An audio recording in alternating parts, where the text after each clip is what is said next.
Oui, alors cet amendement propose d'évaluer dans ce rapport les effets d'un versement automatique de la prime d'activité. Encore une fois, il vaut mieux l'écrire, puisque nous ne vous croyons pas sur parole, et vous avez prouvé depuis des mois qu'il ne fallait pas vous croire sur parole. Vous semblez découvrir le non-recours, dont nous vous parlions depuis des mois. Le non-recours renvoie effectivement à toute personne qui ne reçoit pas une prestation ou un service auquel elle pourrait prétendre pour diverses raisons.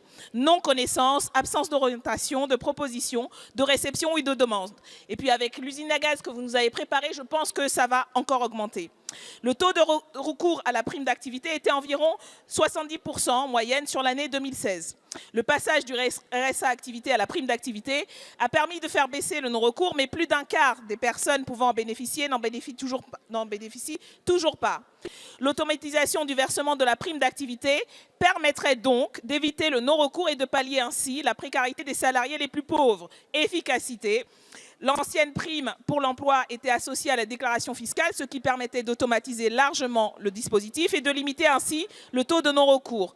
Et de nombreux outils qui existent aujourd'hui, par exemple pour détecter la fraude sociale, il n'en existe pas pour détecter le non-recours.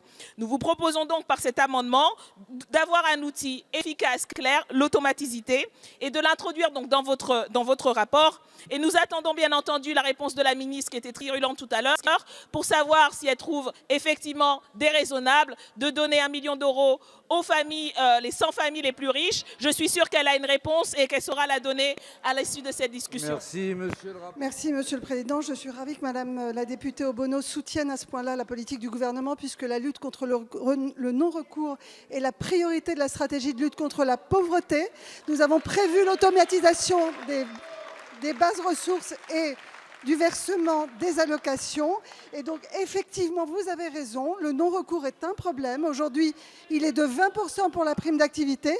Et comme vous le suggérez, nous devons effectivement être extrêmement efficaces pour lutter contre le non-recours. C'est ce que nous faisons grâce à l'automatisation et à la simplification des bases ressources. Ce sera fait pour 2020. Et donc, Madame la Ministre, conclusion, vous êtes favorable à cet amendement, puisque c'est exactement ce que nous disons, et nous décidons, et nous vous proposons de l'écrire.